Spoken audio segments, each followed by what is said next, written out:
1971 की बात है, लड़ाई होने वाली थी। हम पहुंच गए थे फिरोजपुर और लड़ाई की तैयारियां चल रही थी। बांग्लादेश में धमाका हो चुका था, वहां काम शुरू था। हमें इंतजार था, आज नहीं कल धमाका तो होगा। मुझे हुक्म मिला था कि मैं खेमकरन जा रहा हूं।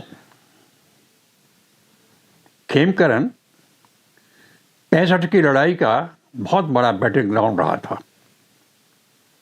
इस बार भी उम्मीद थी कि दुश्मन पूरी दम लगा के खेमकरन पर ही अटैक करेगा। तैयारियां खेमकरन की जोर शोर से चल रही थी। मेरी ओपी पार्टी खेमकरन जा रही थी। पहला एक रीजन उसका और भी था कि हमारे पास नई गनें आई थी। हमारे पास 130 मिलीमीटर मीडियम गन थी जो हमने रूस से खरीदी थी। बड़ी जबरदस्त गन थी साहब।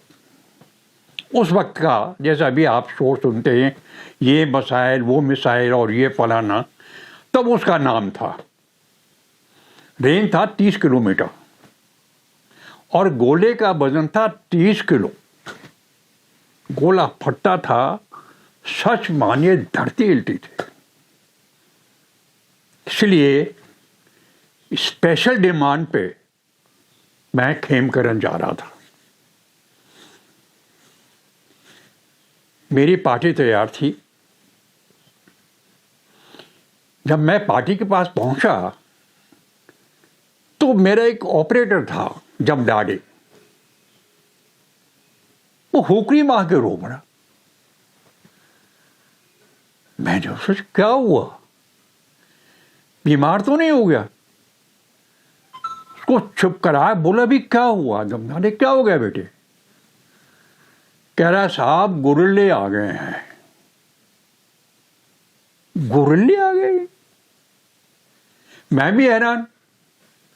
आज भी कहाँ आ गए गुरिल्ले? कह रहा साहब लोग कहते हैं जो खेमकरन जाता है वो कभी लौट के नहीं आता। नई बात थी।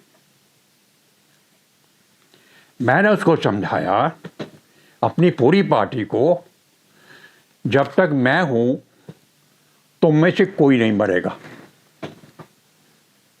मसीह, मैंने अपने ड्राइवर को आवाज दी, जीप के को, मैं उसको बोलो सबके लिए एक कप चाय भेजेगा। हम सब ने चाय पी, खुल के हंसाया पूरी पार्टी को, आश्वस्त किया कि खेमकरन कोई ऐसी कोई जगह नहीं है, जैसे ये फिरोजपुर है ऐसे ही खेमकरन है।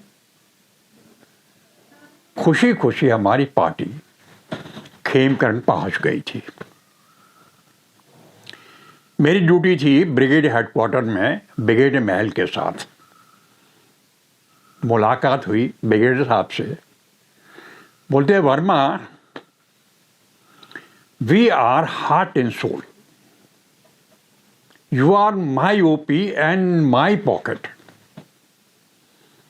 इसका मतलब साफ साफ ये था कि मैं डिवीजन का स्पेशल ओपी नियुक्त था।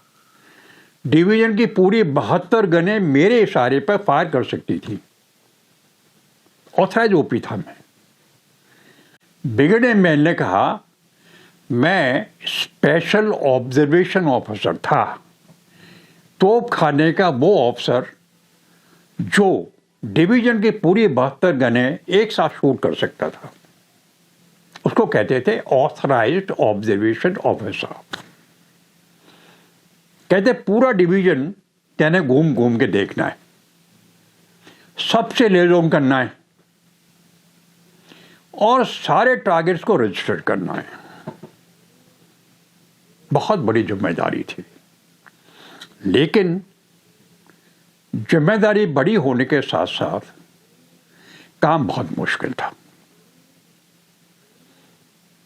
इसी संदर्भ में मैं मस्तगढ़ पहुंचा था। मस्तगढ़ में मेजर सुरोई की कंपनी लगी हुई थी। एक ऐसा गढ़ था मस्तगढ़, कोई पुराना किला था, कच्चा किला था, और उसकी रचना भी बड़ी ही अजीब थी। बाएं को खेमकरन डिच, हमने डिच कम बंद बना रखा था। बहुत लंबा चौड़ा वो बांध जैसी चीज थी, जिसके सामने हमने 22 फुट गहरा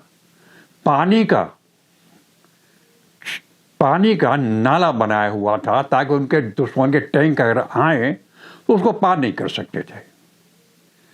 उसके बाद बंद था, जिसके भीतर से हमने पिन बॉक्स बना रखे थे। पिन बॉक्स मीन्स कंक्रीट के बॉक्स इंजीनियर्स ने बना के उसमें, और उसके ऊपर मिट्टी डाल के तैयार किए थे, जिसके अंदर हम अंदर से पीछे से जा सकते थे और बाहर में सब दिखाई देता था, और मशीन गने और जो भी वेपन थे हमने वहां लगा रखे थे। बहुत जबरदस्त तैयारी थी, और इस तैयारी के तहत सबसे बड़ा जो काम होता है वो था the moral of the jawans. मैं मस्तगढ़ पे पहुंचा था, मुझे याद है उस दिन इतवार था। सुरोई ने अपने ऑप्शनों के अलावा बाकी ऑप्शनों को भी बुला रखा था लंच के ऊपर। उसको पता था वर्मा आ रहा है, तो सबको इकट्ठा कर लेते, गपशप हो जाएगी।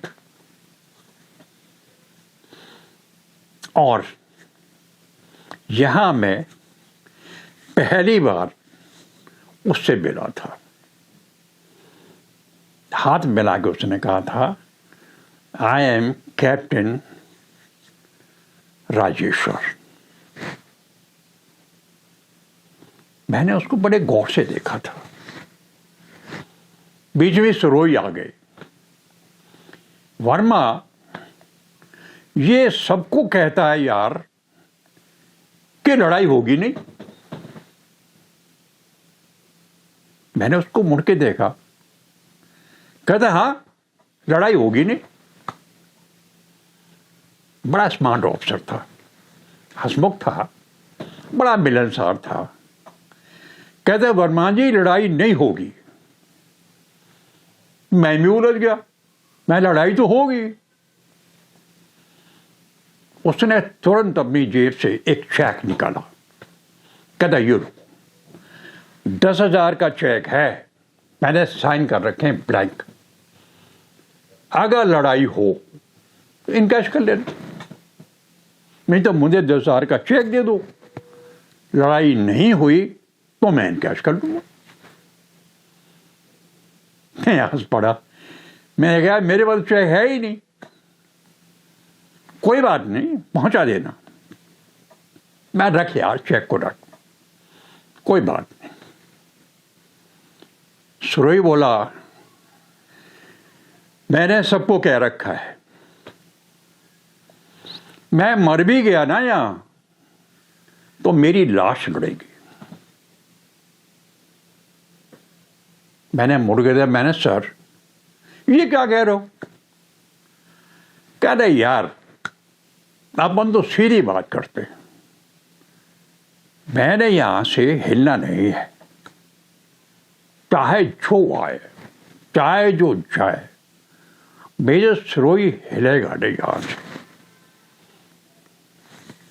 बहुत अच्छा लंच खिलाया मेजर सुरोई ने। I was thoroughly impressed by him. The way he displays his confidence was something unique.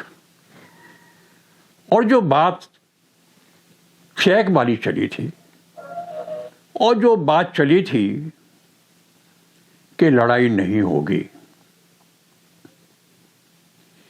मेरे दिमाग ने ये रजिस्टर किया। जैसे मैं टारगेट रजिस्टर करता था, ऐसे ये बात मेरे दिमाग में रजिस्टर हो गई। उस ऑफिसर का चेहरा मेरे दिमाग में पता नहीं क्यों छप गया। मैं नॉर्मल शाम को हारा थका लौट के आया ब्रिगेड हेडक्वार्टर में। ब्रिगेडियर महल बहुत ही जी बड़े वाले आदमी थे, हंसमुख थे, बहुत मिलनसार थे। डिव कमांडर थे हमारे जनरल फ्रीमेंटल, उनका भी जवाब नहीं था। आमतौर पर जब फुर्सत होती थी सारे अफसर इकट्ठे होकर हम बेसबॉल खेलते थे, और जब मैं बेसबॉल को कपास के खेत में मार देता था दौड़ के, तो जनरल साहब कहते थे ये चीटिंग करता है, कृपाल चीटिंग करता है। मैंने कहा सर इसमें तो कहते नहीं चीज, अब रन बनते रहेंगे, तेने मार दी कपास के खेत में। इतना आनंद आता था, घुल मिल के ऑफिसर सारे के सारे खूब शोर मचाते थे, खूब खेलते थे। आज जब मैं पहुंचा, ब्रिगेडियर महल बोले क्या बात है, कॉफी मंगाऊं? यहां से कॉफी तो पियेंगे, आज तू चुप है, क्या हुआ? कॉफी आ गई। मैंने ब्रिगेडियर महल को पूरा किस्सा कह सुनाया। मैंने इस ऑप्शन ने चेक जेब में रखा हुआ है, 10,000 का चेक साइन कर रखा हुआ है, और कहता लड़ाई तो होगी नहीं। कहते क्या मतलब, तू कहना क्या चाहता है? मैंने कहा सर मैं कहना चाहता हूं कि जब मैं खेमकरण के लिए फिरोजपुर से निकल रहा था, मेरे ऑपरेटर जमदाडे ने कहा कि साहब गुरिल्ला आ गए हैं।